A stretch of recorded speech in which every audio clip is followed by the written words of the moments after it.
Bismillahirrahmanirrahim. Assalamualaikum warahmatullahi taala wabarakatuh. Okey, hari ni kita terus sambung tajuk yang baru,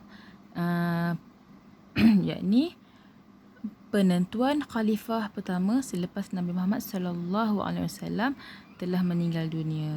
Okey, ini adalah biodata khalifah pertama Islam, Abu Bakar As-Siddiq, yakni khalifah yang pertama. Latar belakang dia, maknanya akan bacakan.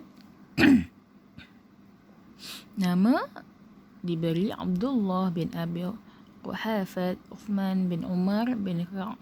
Lahir tahun 573 Masihi, yakni pada 2 tahun selepas kelahiran Rasulullah sallallahu alaihi wasallam.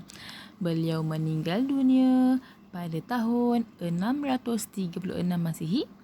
Usia beliau meninggal pada 63 tahun. Beliau berasal daripada keluarga bangsa Quraisy.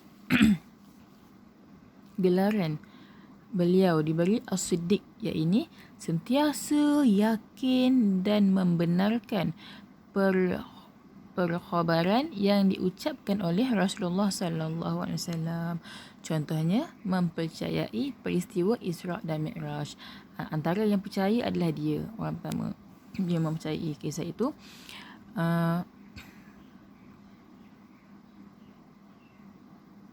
Pengislaman, yakni lelaki dewasa pertama memeluk Islam. Beliau adalah lelaki pertama yang memeluk agama Islam.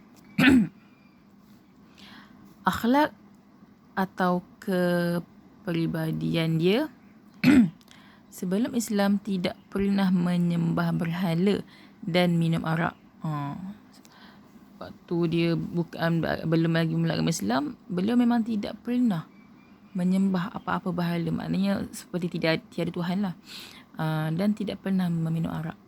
Beliau mempunyai ciri yakni berani, gagah, bijaksana, suka membantu orang susah, rajin beribadah, sering membaca Al-Quran, sentiasa setia kawan dan sentiasa bersopan santun.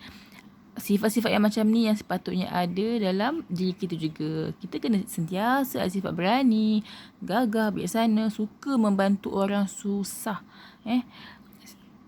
Setiap kali kalau kita jumpa orang susah, ingat, bukan dia yang diuji oleh Allah, tapi Allah sedang menguji kita. Kenapa orang cakap macam tu? Andai kita ada duit dan kita nampak orang susah, Allah tengah uji kita. Allah tengok kita ingin membantu ataupun tidak. Jadi walaupun kita ada duit, cukup-cukup makan, jadi Allah sedang menguji kita. Kita lebih memerlukan duit itu ataupun orang yang susah. Jadi sama-samalah kita fikirkan. Okay, yang seterusnya kita nak jasa dan sumbangan Saidina Abu Bakar. Yang pertama, dia mendermakan seluruh hartanya untuk membiayai peperangan. Ini contoh dia seperti Saidina Khadijah juga, ya. Sentiasa bersama Rasulullah SAW dalam semua peperangan. Tiada satu pun dia miss. Semua dia join. Menemani Rasulullah SAW berhijrah dari Mekah ke Madinah. Mengekalkan keimanan yang telah diasaskan oleh Nabi Muhammad SAW. Syiar Islam berkembang ke negeri Quraisy dan Rum. Memerangi dan menghapuskan golongan murtad dan orang yang mengaku menjadi Nabi. Memerangi golongan yang enggan membayar zakat, berusaha mengumpulkan Al-Quran. Ini antara jasa dan sumbangan yang beliau pernah buat. Okey. Seterusnya kita ingin mengenali pula Saidina Umar bin Al-Khattab. Ini adalah khalifah yang kedua. Okey. Latar belakang dia. Nama diberi Umar bin Al-Khattab bin Naufal bin Abdul Aziz, yakni Umar bin Al-Khattab bin Naufal bin Abdul Aziz bin Riyah bin Abdullah bin Qurab bin Razah bin Adi bin Ka'ab bin Lawi. Beliau lahir pada 13 tahun selepas Rasulullah SAW dilahirkan di Mekah Al-Mukarramah. Beliau meninggal dunia pada bulan Zulhijjah tahun 23 Hijrah di Madinah. Usia beliau meninggal sama seperti khalifah tadi, seperti Abu Bakar, berumur 63 tahun. Beliau berasal daripada keluarga Bani Adi, yakni kabilah Quraisy. Gelaran digelar sebagai Al-Faruq, yakni orang yang dapat membezakan antara yang hak dengan yang batil. Pengislaman dia apabila Saidina Umar mendapat berita bahawa adiknya Fatimah dan suaminya telah memeluk Islam, beliau berasa sangat marah. Sebab Saidina Umar ni sifat dia adalah panas baran. Jadi bila dia tahu, sebab ketika dia kafir, dia adalah orang yang paling menentang Islam. Dan apabila dia berjaya memulai agama Islam, dia adalah orang yang paling menegakkan agama Islam. Umar dia merampas lembaran ayat Al-Quran. Ini sebab waktu tu adik dia telah memulai agama Islam dan dia membaca Al-Quran. Lalu dia menyuruh adiknya membaca. Beliau terharu dan tertarik dengan ayat Al-Quran, lalu menemui Nabi Muhammad SAW di rumah Al-Alqam bin Abi Al-Alqam dan terus memeluk Islam di hadapan Rasulullah SAW. Beliau memeluk Islam ketika berusia 33 tahun pada tahun ke-6 selepas kerasulan. Ini adalah kisah bagaimana Saidina Umar telah memeluk agama Islam. Awak bayangkan, Saidina Umar baru memeluk agama Islam ketika umur 33 tahun. Sedangkan ketika itu adik dia yang memeluk agama Islam dulu, selepas dia mendengar adik dia membaca ayat Al-Quran, barulah dia tersentuh. Kita sangat beruntung sebab dilahirkan telah memeluk agama Islam. Tetapi ketika zaman Nabi dulu, Nabi berusaha untuk menyebarkan agama Islam, dan beruntunglah kepada mereka yang telah berjaya memeluk agama Islam kerana taufik dan hidayah yang telah Allah berikan. Alhamdulillah. Okey, seterusnya. Sebelum Islam beliau berani menentang Rasulullah. Merupakan musuh umat Islam. Amat digeruni oleh orang-orang yang memeluk agama Islam. Sebab dia garang kan. Okey. Mestilah setelah Islam. Okey, itu tadi tu sifat dia sebelum memeluk agama Islam. Okey, yang bawah ni pula sifat dia setelah dia memeluk agama Islam. Pelindung dari ancaman Quraisy. Orang Islam tidak khawatir untuk mengerjakan ibadah. Pertama kali membawa sekumpulan orang Islam bersembahyang di hadapan Kaabah, dan beliau sendiri mengawal orang-orang Quraisy yang mengganggu orang Islam.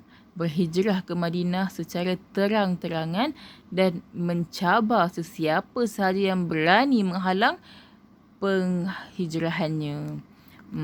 Sebab sebelum ni Islam disebarkan secara bersembunyi. Bila Umar berjaya memeluk agama Islam, dia antara orang yang berani untuk menunjukkan Islam itu adalah agama yang sebenarnya. Siapa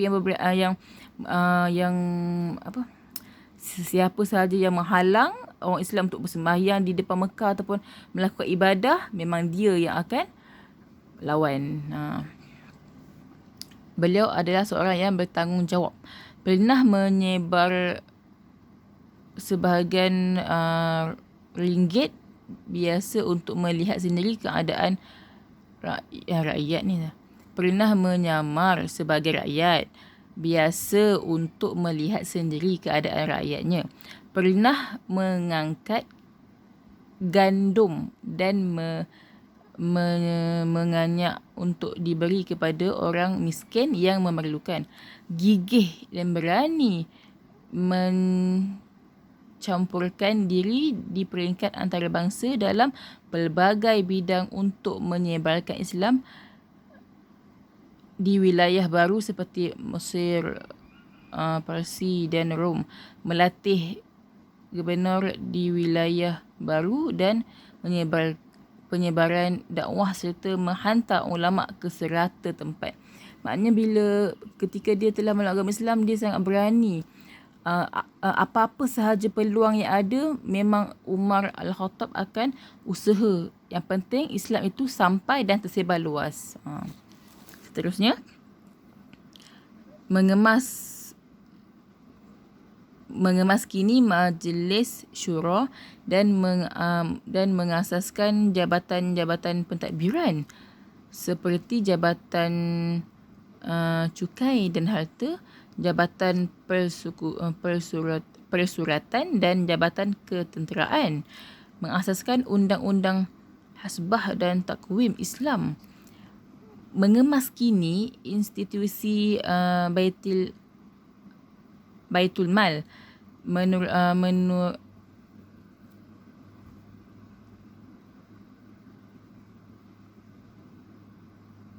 kawasan-kawasan baru untuk dijadikan tanah pertanian serta membina saluran air, mendirikan rumah persinggahan bagi para musafir, membina sekolah untuk anak-anak orang yang baru memeluk agama Islam.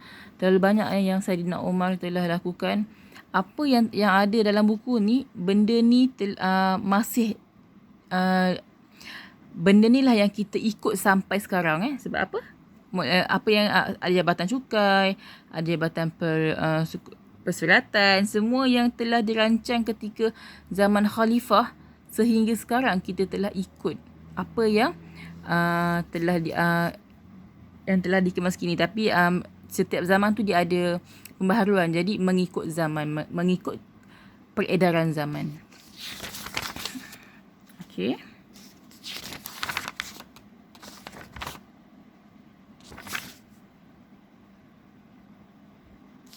Okey, seterusnya kita tengok pula khalifah yang ketiga, Uthman bin Affan, yakni khalifah yang ketiga kan. Okey, latar belakang dia. Nama diberi Uthman bin Affan bin Al-As. Dilahirkan 6 tahun selepas kelahiran Nabi Muhammad SAW. Beliau meninggal dunia pada usia 82 tahun. Beliau berasal daripada keluarga Bani Amiyah, keluarga keturunan yang kaya raya. Gelaran Zulnurain, yakni kerana telah menikahi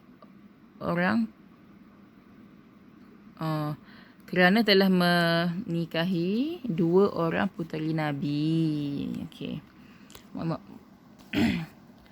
Okey, akhlak kepribadian Uthman. Beliau sangat berani di setiap peperangan yang disertai. Sentiasa berjihad bagi menegakkan agama Islam.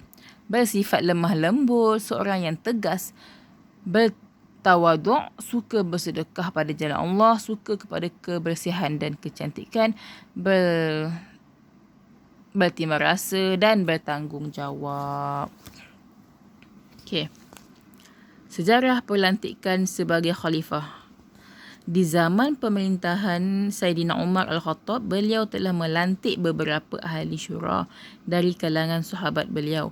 Apabila Saidina Umar wafat, setelah selesai menghimpun semua pandangan manusia ketika itu, ahli syura telah melantik Uthman menjadi khalifah Islam yang ketiga pada tahun 23 Hijrah. Antara jasa dan sumbangan beliau adalah beliau berjaya mengumpul dan membukakan Al-Quran yang melahirkan naskhah Al-Quran yang dikenali sebagai Masyaf Uthmani. Sehingga sekarang kita masih menggunakan Al-Quran daripada masa Uthmani. menginfakkan hartanya sebanyak 300 ekor unta dan 10,000 dinar untuk kegunaan tentera Islam dalam peperangan Tabuk. Nampak? Seluruh harta yang dia ada, dia memang infakkan untuk kemenangan Islam. Memerdekakan hamba pada setiap hari Jumaat. Beliau juga membeli sebidang tanah untuk membersihkan Masjid Nabawi, menjadi utusan Rasulullah dalam perjanjian Hudaibiyah, menubuhkan anggota tentera laut untuk mengawasi perairan negara, mempertingkatkan ekonomi rakyat, memperkenalkan sistem protokol dalam urusan kerajaan, berjaya mewujudkan masyarakat yang harmoni. Segala yang telah dirancangkan oleh khalifah-khalifah ni semua kita ikut pada zaman sekarang. Nampak tu? Sistem perundangan dalam urusan kerajaan. Benda tu semua dah ada sekarang, kita ikut. Okey. Seterusnya kita tengok pula Ali bin Abu Talib, yakni khalifah Islam yang keempat. Ali bin Abu Talib bin Abdul Muttalib Al-Qurashi Al-Hashami lahir pada 558 Masihi. Beliau meninggal dunia pada 17 Ramadan 40 Hijrah pada usia 63 tahun juga kerana dibunuh oleh golongan Khawarij yang membuat pakatan sulit dan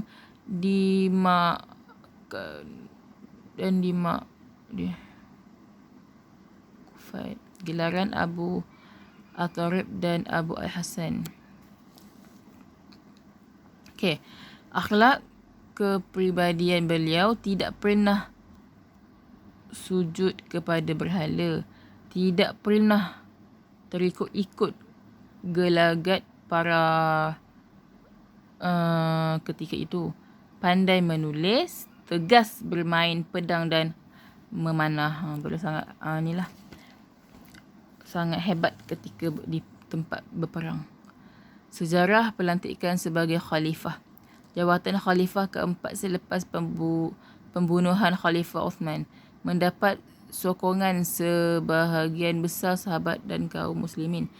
Terpaksa menyandang jawatan tersebut demi menyelamatkan perselisihan pada waktu itu setelah pembunuhan Khalifah Uthman berlaku pada tahun 35 Hijrah. Jasa dan sumbangan beliau adalah seorang pejuang Islam yang berani. Bertindak mengambil tempat tidur Rasulullah ketika peristiwa hijrah, sentiasa bersama Rasulullah dalam medan peperangan kecuali perang Tabuk. Semua ada join, satu je dia tak ada. Seorang berpengetahuan luas dalam banyak bidang fatwa. Okey, sampai itu saja. Hari ini kita cuma mengenali sifat-sifat yang ada pada 4 khalifah. Itu sahaja untuk hari ini. Kejap lagi Mu'allimah bagi homework. Okey, Assalamualaikum.